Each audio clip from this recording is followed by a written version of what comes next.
Remember this from 2016 in the Tory supporting Daily Mail?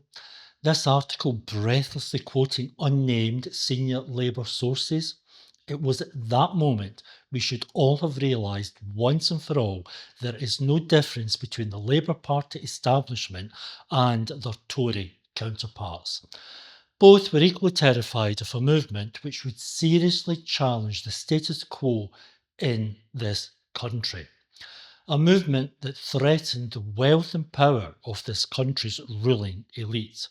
A movement that was intent on seriously redistributing that wealth and power away from the tiny minority at the top to the rest of us. A movement that was indeed about the many, not the few. I don't think it's that we on the left are stupid. I think we just really find it difficult to truly comprehend, to accept just how vile and corrupt the Labour right, the faction currently controlling the Labour Party, actually is. So we battled on, convinced that the Labour Party was our best and only hope for effecting real change in this country. And I think we did really well against the combined might of the Tories, the Labour Party establishment, and the whole of the UK media, and a truly monumental, colossal smear campaign unlike anything ever seen. We prevailed through two general elections. After the 2019 general election defeat, many of us on the left clung to the hope that Labour was still our only hope for effecting real change. Perhaps Corbyn was just too radical for many ordinary voters. Perhaps the answer was Corbynism without Corbyn. Enter Knight of the Realm, Sir Keir Starmer, promising exactly that. He stood to be elected as party leader on a socialist platform. We now know that it was nothing but a tissue of bare-faced lies. Fast forward to this weekend and the Scottish Labour Party conference here in Glasgow. I think many voters in Scotland and across the UK realise that Starmer is a fraud. The only change he's delivering is the same old Tory policies, but now under a different brand name. On Friday, we had two protests taking place outside the conference venue, both highlighting the lies and deceit of Sarwar and Starmer. One was the WASPy women. Labour pretended to support their cause when soliciting votes at the general election. Here was Starmer at the Scottish Labour Party conference in 2022, keen to be photographed with the WASPy women. And the WASPy women at the 2025 Scottish Labour conference. There they are, standing outside the conference in the cold and the wet with their placards.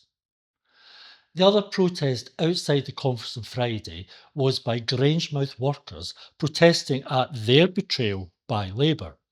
Here is Sarwar during the 2024 general election. We would step in to save the jobs at the refinery and to invest in that transition, and we would put hundreds of millions of pounds behind it. And here were some of the Grangemouth workers on Friday, just like the WASPy women, outside the conference centre in the cold and the rain. But the major protest was on Saturday, with Starmer's ultimate betrayal of both Labour members and Labour voters. His collusion, and I don't think collusion is too strong a word, with the war crimes and genocide taking place in Gaza. Let's never forget, Israel has that right. Now, after the march through the city centre, there were some great speakers at the rally outside the conference centre. Among them was the veteran anti-racist campaigner Jackie Walker. She had a message that not only resonated with the crowd, but is increasingly resonating with everybody on the left in the UK. I am going to work every single day to see the destruction of the Labour Party. Now, She speaks from experience. I voted Labour all my adult life. That's more than 50 years. I stood as a Labour councillor. I was active in the Labour Party. I have to tell you now that what I saw in the last 10 years in the Labour Party made me absolutely sure that the Labour Party is not a vehicle for change. It's a vehicle for stagnation. Her logic is clear. The Labour Party is beyond redemption. Never again will anyone offering actual change, no matter how limited, be permitted to use it as a vehicle for that change. While the entity called the Labour Party exists, it, it, it blocks any real alternative from emerging. It blocks any genuine left-wing party offering genuine left-wing solutions to our very many problems. In short, her argument is the real enemy of progressive politics in this country isn't the Tories / Reform. It's the Labour Party. And the worst thing socialists can now do is attempt to keep it on life support. Let's help put it out of its misery with one simple message. Don't vote Labour. Sunday was Stammer's big speech here in Glasgow, and his only real basis for wanting your vote is the old lesser of two evils argument. We might be bad, but at least we're not Reform.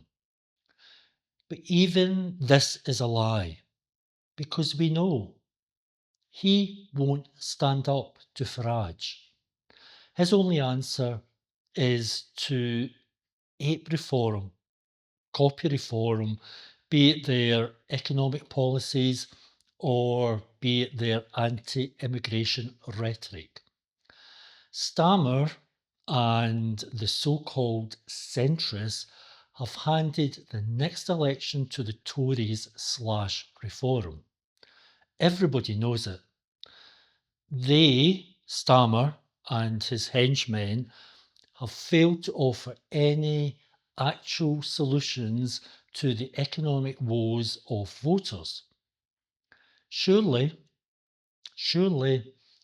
the most constructive thing we on the left can do is to make sure that the upcoming defeat for Labour is of such magnitude that Labour is destroyed forever. This is the only way a new left-wing party will finally have the space to emerge. A party that we can wholeheartedly support, a party that we can wholeheartedly get behind. So, to end where we began, let's invert this headline. Socialists must kill zombie Labour. Thanks very much for watching. Please support left-wing voices on social media by liking the video, commenting on the video, subscribing to the channel, and chat again soon. Shame on you! Shame on you! Shame on you! Shame on you!